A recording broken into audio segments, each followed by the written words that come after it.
This is Harry Edwards, speaking from the Spiritual Healing Sanctuary at Sheer in Surrey. All over the world, many people are sorely tried with sickness and unhappiness for which they seek comfort and relief. People write or come to us for spiritual healing when medical science can do no more for them. And whilst we can never give any promise in advance, we rejoice to see healing master their afflictions. There is no known disease, irrespective of its cause, that cannot be helped through the power of spiritual healing. Spiritual healing is not faith healing. It is divine, being God's gift to all his children, irrespective of a race or creed. We believe that every healing is a planned act, intelligently carried out by God's ministers in spirit, whom we call our healing guides.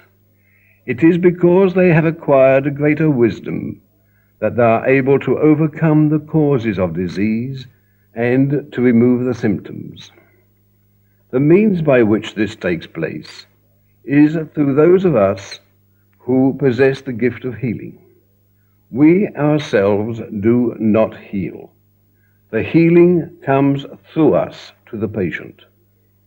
Healers possess the faculty of spiritual attunement with the healing guides, and so become channels through whom the healing forces are conveyed to the sick one.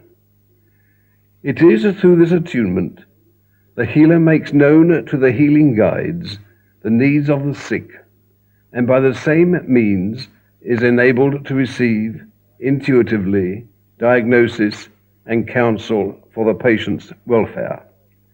The actual diagnosis is the responsibility of the guide and not the healer, and it is the guide who directs and controls the healing force according to the particular needs of the patient. Before any healing can take place, the cause of the sickness must first be removed. Many illnesses have a psychosomatic origin. That is, the cause exists within the patient's mind, perhaps in the form of fear, frustration, anxiety, responsibility, or even something deep-seated, such as the inability to fulfill some desire or ambition. The spirit guides are able to see the exact nature of the trouble, and so direct their healing influencing to soothe the upset, give new thought directives, and thus induce a more calm and contented outlook. Indeed, at the commencement of healing treatment, particularly with absent healing, the sufferer becomes aware of a sense of inner strength and upliftment which benefits the entire health tone, and so permits the healing to overcome more easily the symptoms of stress. This explains why spiritual healing is able to bring about recoveries from so-called incurable diseases, for by restoring serenity to the mind, the origin of the disease is mastered. Healing is not a cure-all. It is not all-powerful. It must conform to the spiritual and physical laws that govern us. But within the scope of those laws, much can be done. Pain can be soothed away. Growths can be dispersed. Spinal misalignments can be corrected, and so on. Even when a full recovery may not be possible, the granting of easement, fortitude, and inner peace is still an act of healing. We never limit within our minds the power of healing, and while we cannot foresee the future, we have supreme confidence in the Spirit Guide to render all the help possible at any particular time. Talking of time, in many cases, a period of time is necessary to induce the good changes which lead to the overcoming of the sickness. Therefore, Most healings are progressive and, allowing for fluctuations, are permanent.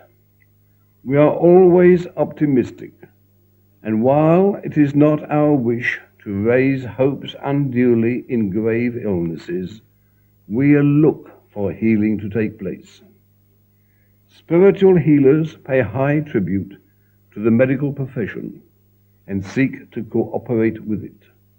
We believe that spiritual healing and medical practice are complementary to each other, and the best form of treatment is to take advantage of both. Spiritual healing has a divine origin. That is, it comes from God.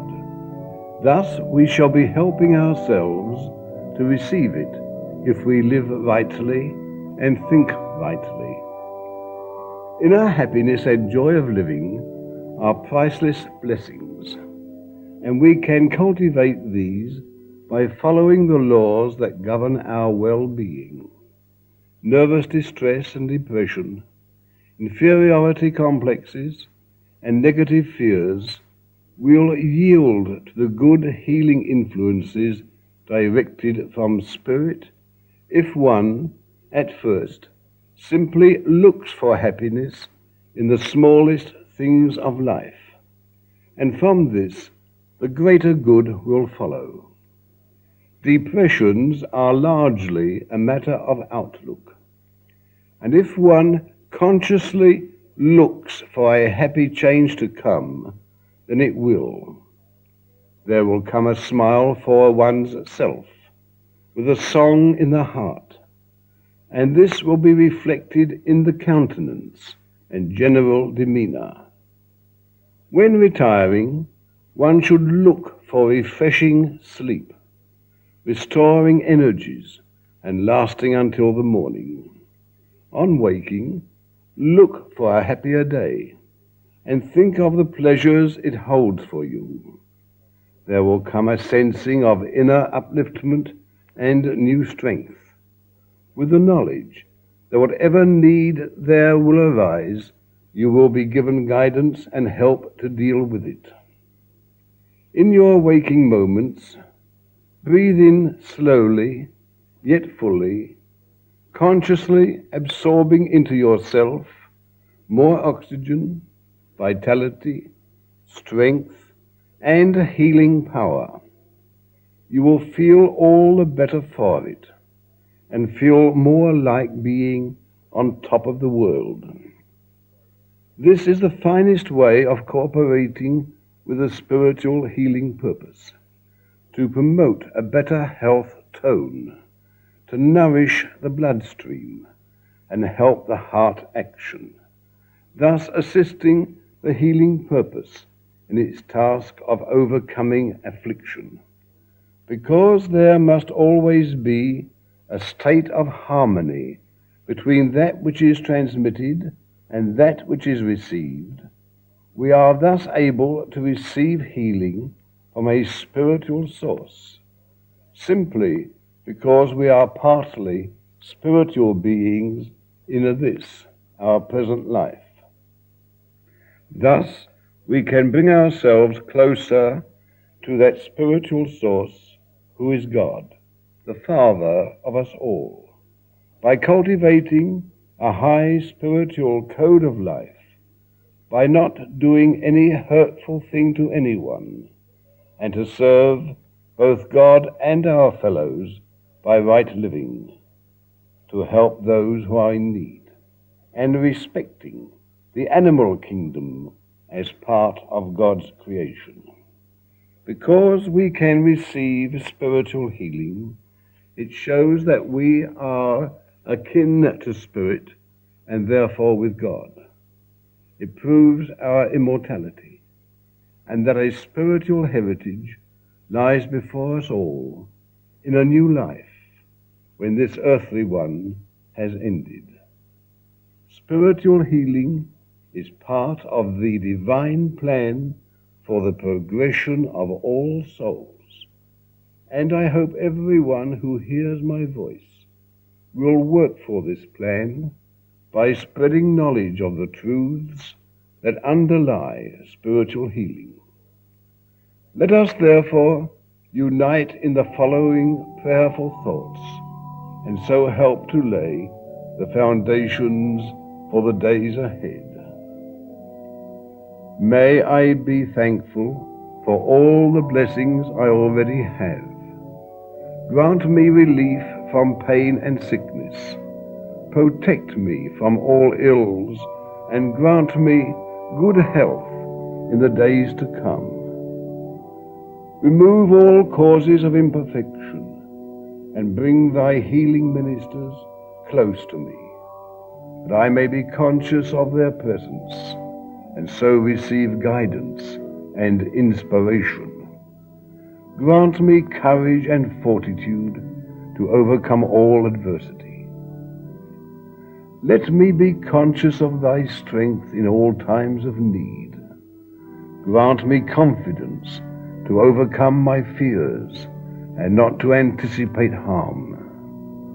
Teach me how to live rightly in thy sight, to do only that which is right and true.